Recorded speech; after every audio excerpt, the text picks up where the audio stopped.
Y bien, amigos televidentes, en medio del mare magnum político que vive el país, para este jueves, la Asamblea Nacional tiene previsto el tratamiento y debate de la proforma presupuestaria del 2019.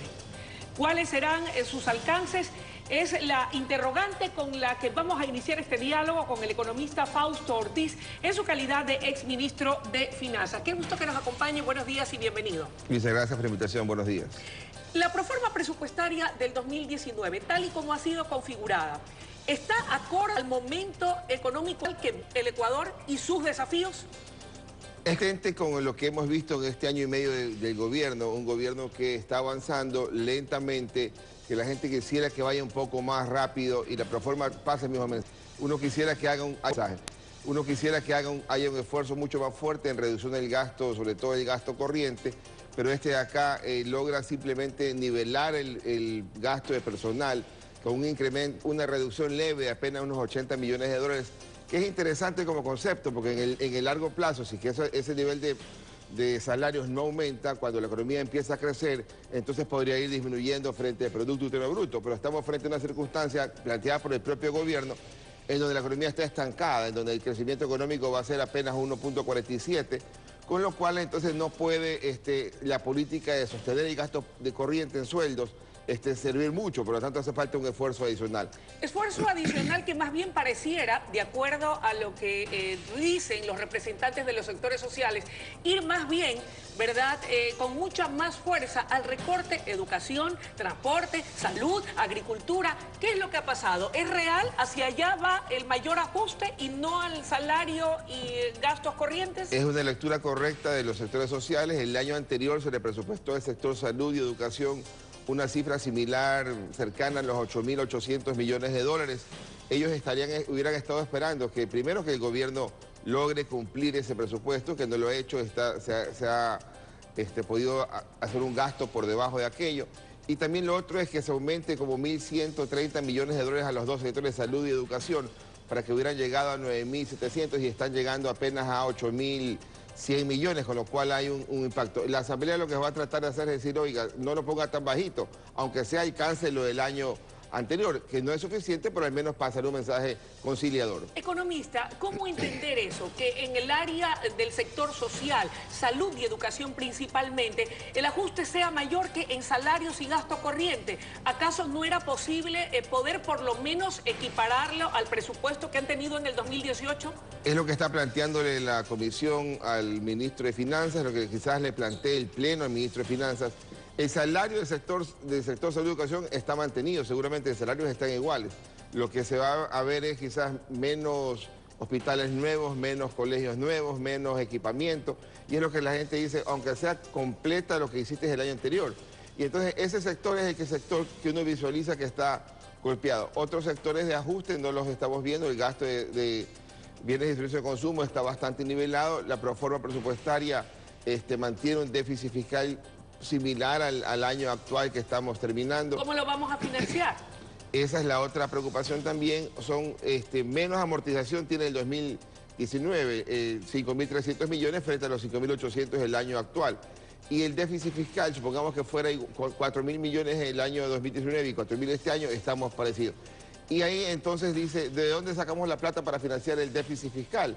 Y seguramente la respuesta es, vamos a ir tocando puertas a multilaterales. No sería raro que Ecuador en estos días anuncie algún acuerdo con el Fondo Monetario, al menos el inicio de conversaciones con el Fondo Monetario. ¿Y aquello es conveniente o no para el Ecuador? Es conveniente de cara al financiamiento internacional, que pueda ser más barato, pero es ajuste al final del día, y un ajuste impacta, porque seguramente Irán corrija donde hay mayores distorsiones. ¿Y dónde es la mayor distorsión? Claramente es los subsidios de combustible. ¿Y por qué es una distorsión grande?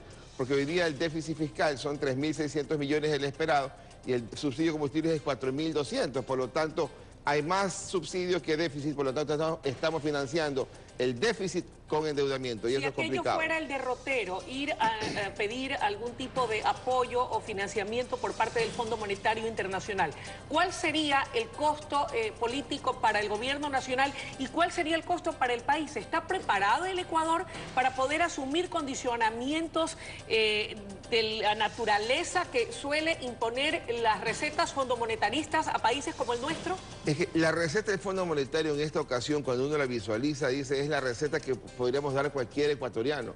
No está bien que estemos subsidiando 4.200 millones en combustible, donde el subsidio mayoritariamente no llega al sector más pobre. El subsidio se nos está quedando en la clase media que tiene vehículos, en la clase alta que tiene también vehículos quizás a diésel. Entonces, hay que ir pensando en ver cómo eliminamos subsidios y trabajamos mucho más en focalización, en compensación. Aquella empresa que está exportando y que está generando empleo, que paga el precio internacional, pero que se la busque compensar. Y ahí el diálogo debería ser de tardarse un poco de tiempo para ver cómo compensamos a esas empresas. Pero ya el tema de los combustibles no tiene sentido en una economía con déficit fiscal.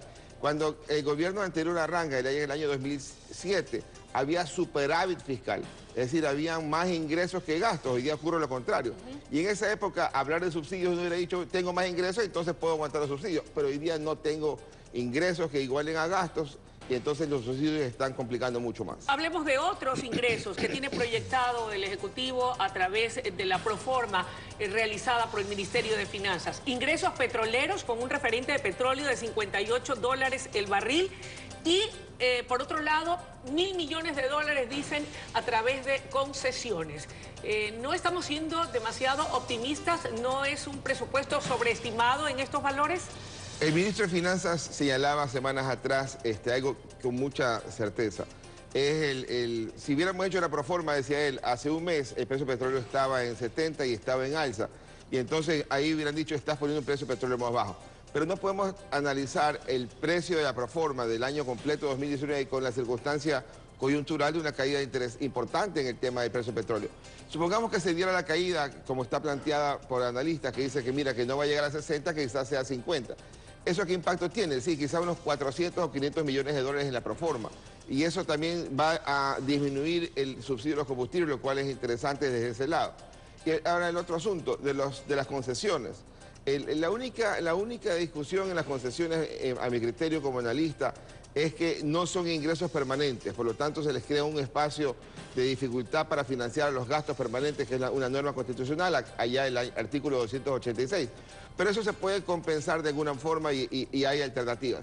Pero las concesiones quizás no ocurran en este año, como está planteado, pero hay que chequear si esa es la ruta, entonces allá habrá que ir. En cuanto a nueva deuda con China, el presidente de la República viajaría tentativamente el 11 de diciembre al gigante asiático. ¿En qué términos debe ir la delegación ecuatoriana a negociar? ¿Debe lograrse una renegociación de aquella deuda que mantenemos actualmente? ¿Es provechoso para el país adquirir más deuda con China? El año actual, digamos, el 1 de enero del 2018, la deuda con China era cercana a los 8.000 millones de dólares. A la fecha actual, noviembre, estamos hablando de que la deuda con China se ha caído 1.000 millones. Hemos pagado 1.000 millones de dólares en deuda con China, por lo tanto hoy día estamos cercanos a 7.000 millones. Yo creo que el gobierno sin ningún problema podría lograr llegar a al mismo nivel de déficit de deuda anterior, es decir, volver a conseguir 1.000 millones de deuda con China.